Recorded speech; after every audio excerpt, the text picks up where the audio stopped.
Wanna talk? So let's talk. Here. Talk. You wanna talk? You gotta talk, you need to talk. News talk. I talk, you talk to Solomon. I talk, you talk to Solomon. Yeah, let's talk to Solomon. Talk to Solomon. You gotta talk, you wanna talk. Good evening, everyone. Welcome to Talk to Solomon, where our guest of honor is Dr. Alan Keyes. Alan, how are you this evening? I'm doing fine, Stan. How are you? It's always a pleasure to have you. Say hello to our panel. We have Brent Johnson. Hi, Brent. Hi, Alan. We have Good to hear you. Chief Steve. Hi, Chief. Good evening, Dr. Keyes. And Good evening. we're obviously glad to have you. Now, I want to start with a question. You're a very smart man. You've had a great deal of experience in education. Is a dog smarter than a liberal? Now, I ask that question seriously because in Ghana, a dog, a mutt, came across an abandoned baby. And this mutt said to himself, "Arf, arf, that's a baby. That baby will get cold." So this dog, because it was in the evening, laid down next to that child, kept that child warm, and in the morning when the sun came up, he went and got people, and that child is alive today. Now, liberals aren't smart enough to do that, so again I ask my question. Is a liberal as smart as a dog? Well, can I question the premise a little bit? Okay. Because is it a matter of being smart or a matter of the fact that even a dog has more heart than most liberals? I think both. Because I frankly think that what the dog was doing was helping to take care of the child. That's a matter of having a decent heart, whereas so much of the people, I always hate to call them liberals, Stan. That word liberal has liber at its base, which means free. So you're somebody who believes in supporting human freedom. And I don't know, is that what they believe? Because they always establish these rules and legislation and forms of government that curtail freedom. But leave that aside. So why would I call them liberals? But I know one thing. There are people who seem to be, unlike this dog, quite callous about individual life. So that the kind of protection that the dog, all on, without what we usually think of as human consciousness and moral sensibility, acts like a decent person. And meanwhile, we have all these people who call themselves liberals, campaigning tooth and nail, praising folks for killing babies in the womb and outside the womb, and also for leaving everybody else defenseless in the event that they are attacked by folks who want to kill them. So, I don't know. Seems to me the dog has a greater moral sense than a lot of people who call themselves liberals. I just think the logical end of this is we should put liberals on leashes. But that's just a thought. They might enjoy it. Electric shock collars. Electric shock. Oh, absolutely. All right. Now let's ask a serious question. We just had a fellow from the CIS, the Immigration Studies Center, and talking to us about the reality that we have far too many immigrants, legal and illegal, who have the thought processes that they have, although they're not all the same, but overwhelmingly, that we're not going to undo the way they think, and that with the way things are going, we're going to have more of them, not fewer of them, which many would agree with. And some on the Republican side are even suggesting it's a good idea. But at any rate, an issue has arisen and is starting to arise because we have one of the most prominent race pimps in history, Al Sharpton, now starting to vocalize that, hey, brother Obama, how come you's worried about them'ns and you ain't worried about us'ns? Or something to that effect. That now many of the black quote-unquote leaders are starting to understand that the legalization and the encouragement of immigration is basically harmful in many, if not every way, to black people in this country. Your thoughts? Well, Stan, I don't. That certainly surprises me a little bit. Only in this, that these sort of so-called black leaders are waking up and actually giving tongue to something that has been quite self-evident for decades in terms of the impact of all of this junk that they've supported in people like Obama on the black community. I mean, the agenda that has been pursued by the so-called liberals is actually an agenda that seems to aim at the extinction of the black community. It's just like the feminist agenda aims at the extinction of womanhood, so that the very idea of it won't be in evidence anymore. And similarly here, whether you're talking about extermination via abortion, whether you're talking about lax attitudes toward crime that leave people prey in their neighborhoods and homes to the predatory results of all kinds of criminal enterprises, or you're talking about an approach to the security of our borders and to the whole issue of immigration that ignores its impact on the situation of our people here at home, it has always tended in the direction of being very destructive of the life and prospects of black Americans. But these people like Sharpton lent themselves to this for decades. They didn't care. They were never fazed by the facts. They were never concerned by the actual result because they could feather their own nests. They could build up their own standing in the media. They could make money hand over fist, and that's all they cared about. So I find it hard to believe they care about anything else now. What I think they've begun to realize, though, is that if this continues, their place at the head of the line in terms of the welfare state, gravy train, and I don't mean welfare for poor people. I mean the welfare for the elites who can then sign on to this agenda and get their, fat consulting contracts and support from foundations and all this stuff. That's what I mean. They're looking at that and they're saying, oh my gosh, we're going to be displaced. And you think they might have thought of that in a society that elects officials before they allowed the extermination via abortion of black babies to eliminate tens and tens of millions of black voters. But hey, so do you think they've awakened, Stan? Because frankly, I think they've only awakened to their own selfish interest. Final point. The saddest thing about all of this, in terms of their reaction to or against Obama, is that apparently these folks never, ever, ever understood the real nature of what they claimed to celebrate in the way of advance for black America when Obama was elected.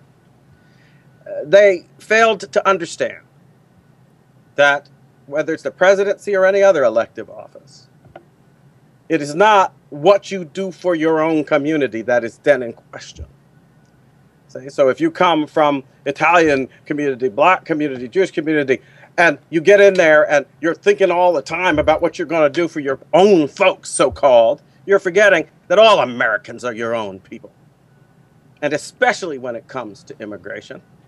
The fact that Obama and these others forget this, quite evidently, is part of what's leaving America prey to a consequence that will ultimately overthrow our constitutional self-government by destroying the integrity of the citizen body and allowing a result that actually fills the country with folks who, through no fault of their own, by the way, are not people who are in any way committed to the culture of self-government and to the understanding of constitutional government that's needed to sustain our way of life.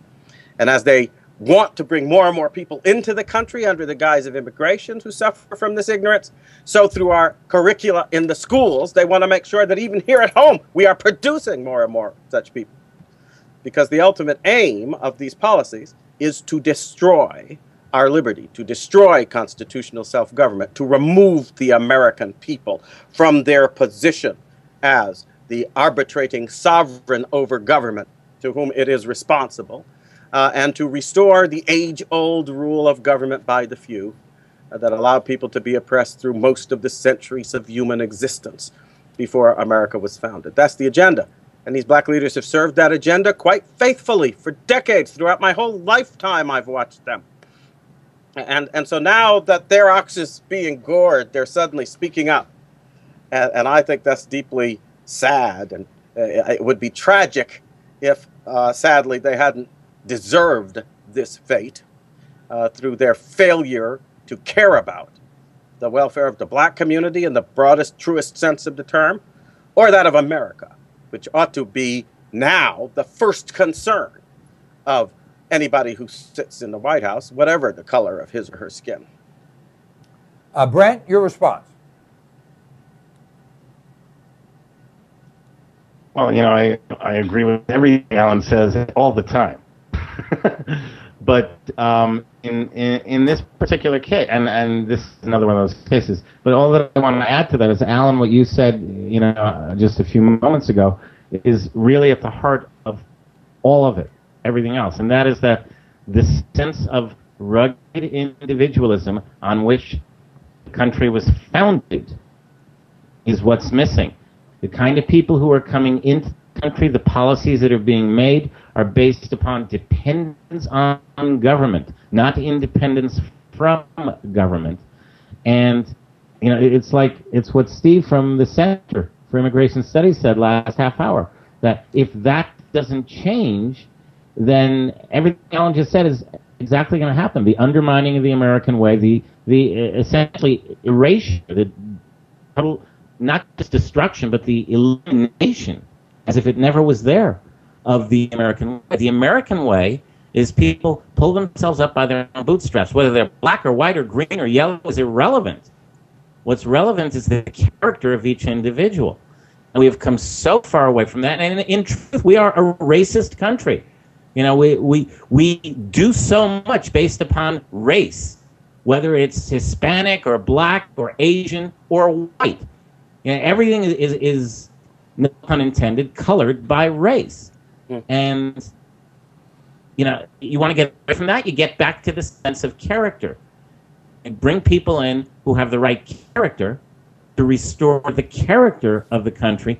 It's not going to matter what the color of skin is or what the history, the ancestry of the individual is, because the entire fabric of the country will change. It's that missing individualism that we somehow need to get back.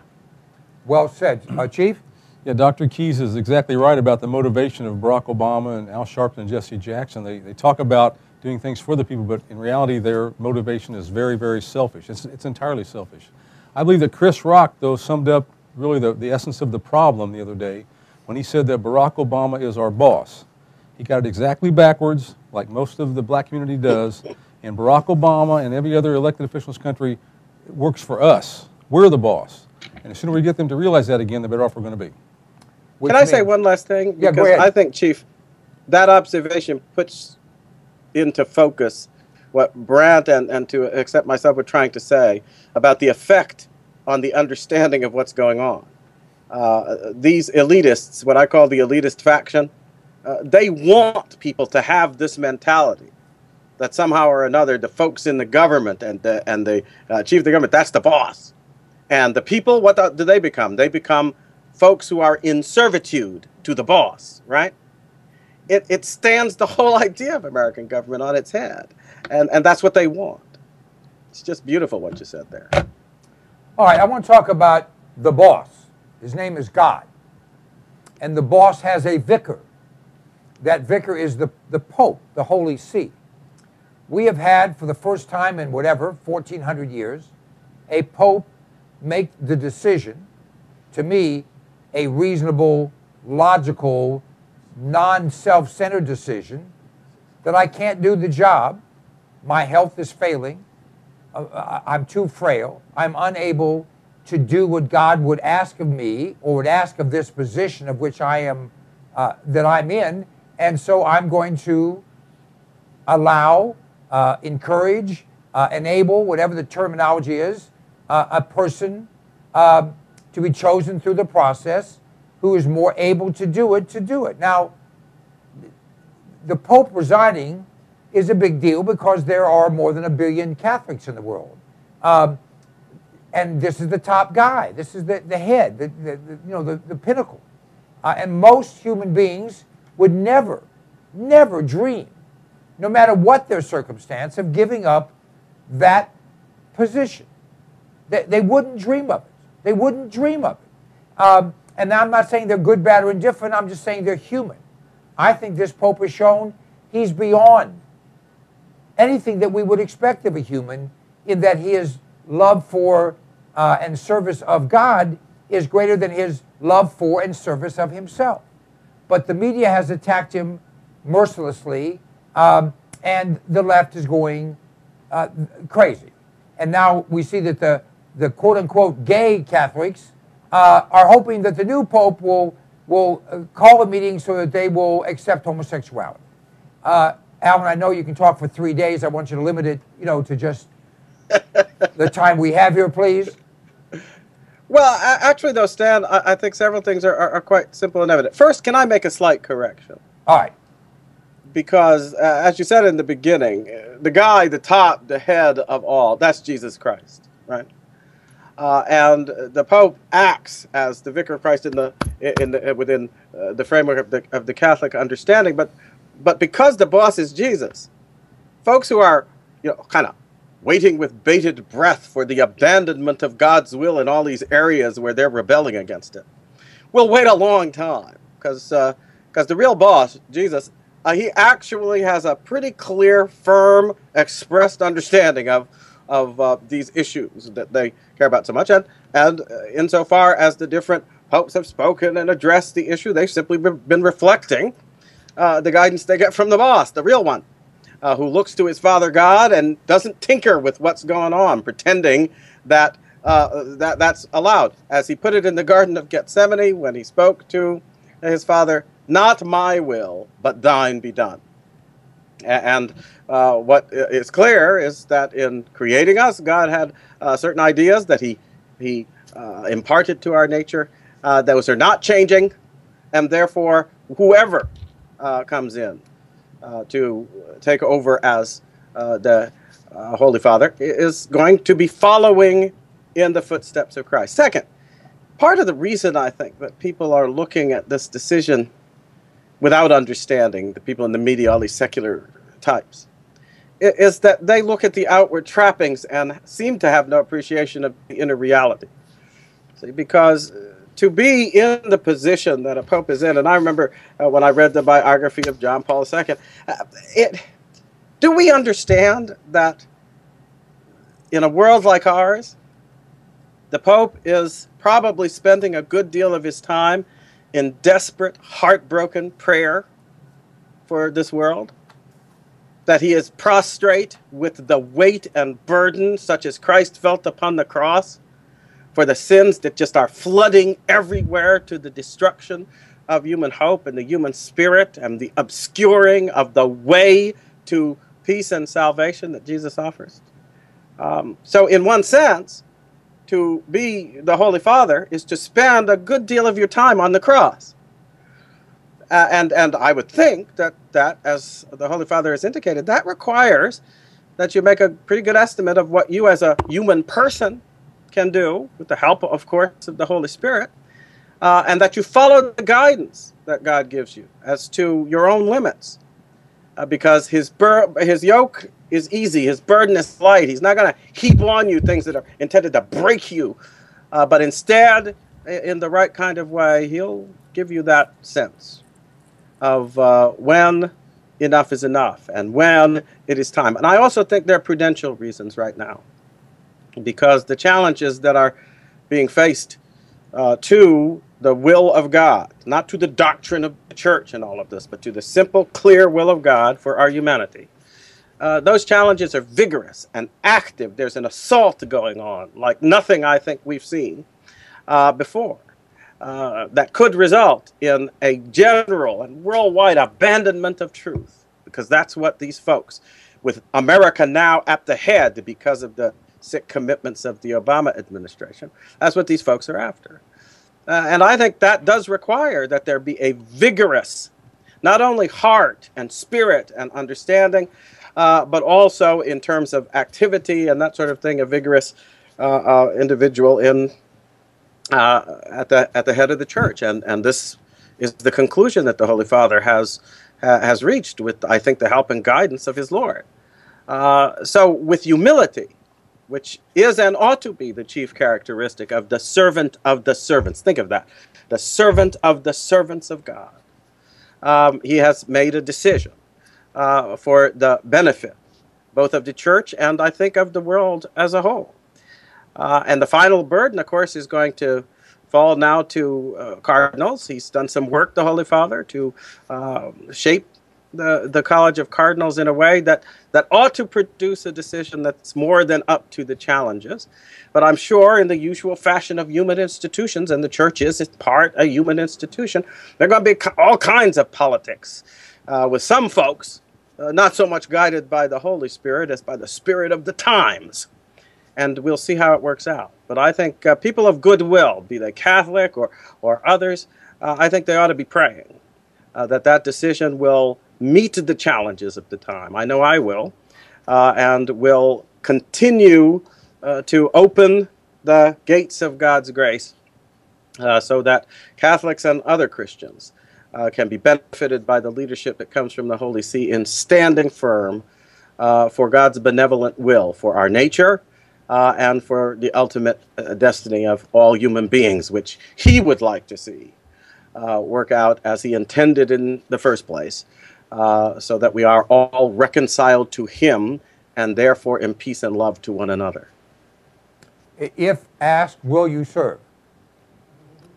Well, you think it's been centuries since a pope has resigned. It's been, I think, even longer since they reached outside of the the clergy for a pope. It's one of those kind of things that doesn't enter into the mind of a lay Catholic, since it's not there. But I think we each are provided by God with a path we walk to make our little contribution.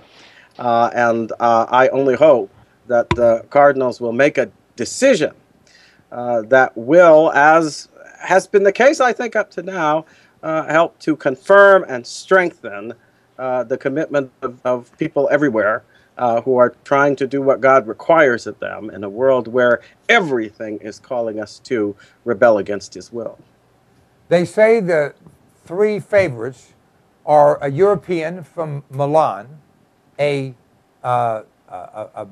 Hispanic, I guess is the right word, from Argentina, and an African. That one of those three will most likely, but nothing is ensured, because usually favorites don't win in this particular type of circumstance. But it will be interesting to see if they go outside of Europe, because they've never, in modern history, gone outside of Europe. I don't know if in any history they've gone outside of Europe, but to have a Hispanic or black pope would shake the world. Let me go around the horn here. Brent? Yeah, first off, I could not disagree more on your characterization of Benedict. First off, it's been 600 years since the Pope resigned. I think it was Gregory the 23rd it was or in the something like that. 1400s. In the year You're right. 1415. Yeah. That was the last Pope who resigned. Benedict was a Nazi supporter. And anyone who was a Nazi supporter, in my mind, is not a child of Christ. Okay, and so I find the man's history to be reprehensible, and frankly, I'm thrilled that he's gone. I also tend not to believe the official story on anything of this sort. So they say the official story is that it's his health, or he can't handle the rigmarole. I suspect there's something else going on, and we probably won't be told about. An interesting element here is that there is a very, very old prophecy that says that Benedict would be the second to last pope.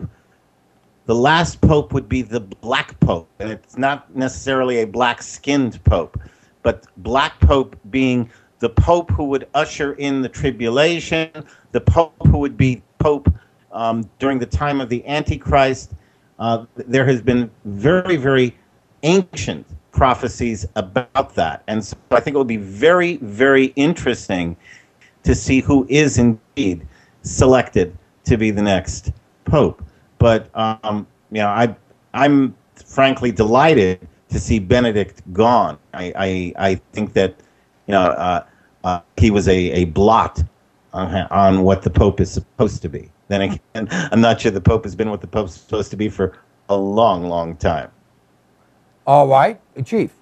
Well, as a Catholic, I'm just going to add this and really differ with Brent entirely. The Pope, the very first Pope was appointed by Jesus Christ when he appointed Peter as head of the Catholic Church way back when, as number one. The Pope is not a preacher or a theology teacher or a pastor. The Pope actually stands on this earth in place of Jesus Christ till he returns again. Although he's not Jesus Christ, he is a man, so and a sinner like all of the rest of us, but he is the Pope. And we've seen from the past that the people appointed to the position of Pope have given us some great knowledge and thoughtfulness about the entire world. But I will say this, and this only about Brent's prophecy, it's not our mission on this earth to find out when, it's only our mission to be ready when it happens. Well, with all of that, we will take a break and come back to discuss more right here on Talk to Solomon with Dr. Alan Keyes, Brent Johnson of freedomradio.us, Chief Steve of Badge TV, and Stan Solomon. I'm just me. We'll be right back.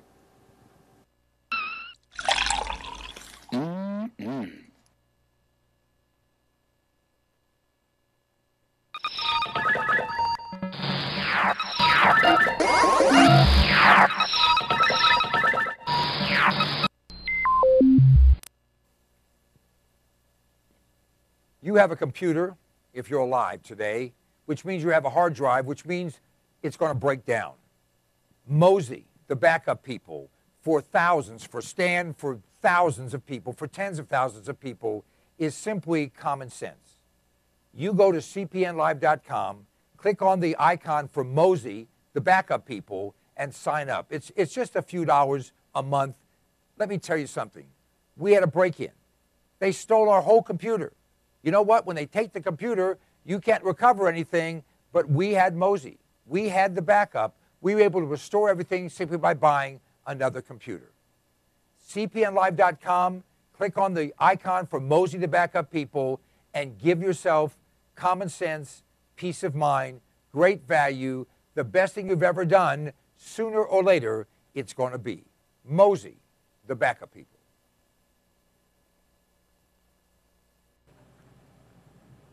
I like to eat. You like to eat? We all do. And usually we run to the grocery store, we run to the convenience store, or we have something in the fridge. But power's been out in parts of this country in the last few weeks. We don't know what's going to come down the pike economically. Smart people are putting in food. Alpine Air Gourmet Reserves is a line of foods that you can put away that will last for a very long time. You know, they say eat what you store and store what you eat. This is great tasting stuff, healthy for you, a full line.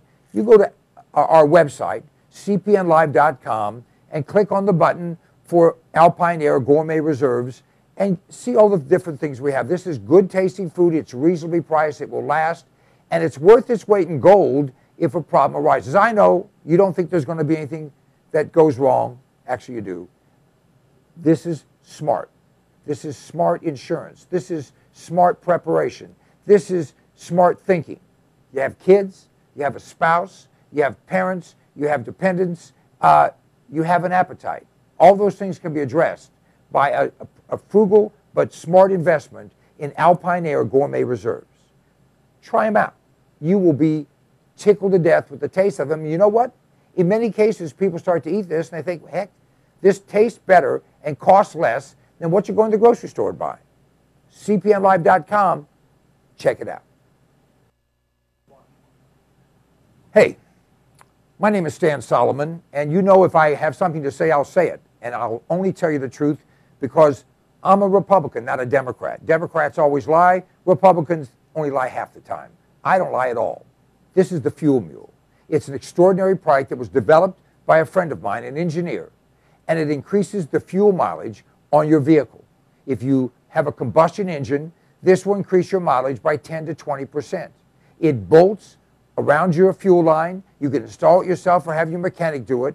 It is an extraordinary item and it flat works. I've been using it for more than 10 years.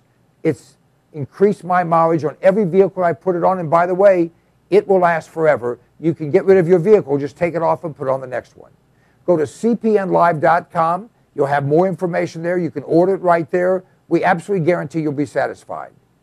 the fuel mule. It's a way to kick down your cost of fuel and kick up your mileage. Don't you love the name? I thought of it. The fuel mule. Let me ask you a question. Do you like being sick? I have in my hand an incredible product. It's called TR10 supercolloidal silver. TR10 stands for a trace to the negative 10th power. The particles in this silver product are 6 to 8 angstroms, 6 to 8 10 billionths of a meter. Now listen to me. Silver has been the magic bullet for all of human existence. The Egyptians used silver instruments. We use silverware. They put silver in your teeth because nothing can grow on silver. Silver will kill anything but liberalism. I'm working on that. This product, you go to cpnlive.com, buy 1 quart of this product. It will last you for a very long time. Anytime you feel like you've been exposed to something bad, take some of this product, spray it in your mouth, or take a little bit and gargle it, swallow it. It will kill any pathogen. The average antibiotic kills 10 to 20 different pathogens. This product will kill 700 plus. Do yourself a favor, do your family a favor, do your doctor a favor. He's tired of seeing you. Get supercolloidal silver. Go to cpnlive.com, order the product. It's $29.95 plus shipping. I think it's $39.95 delivered any place in America right to your door. It's worth 10 times that. Check it out. If you're not 100% happy, just return it and we'll give you your money back.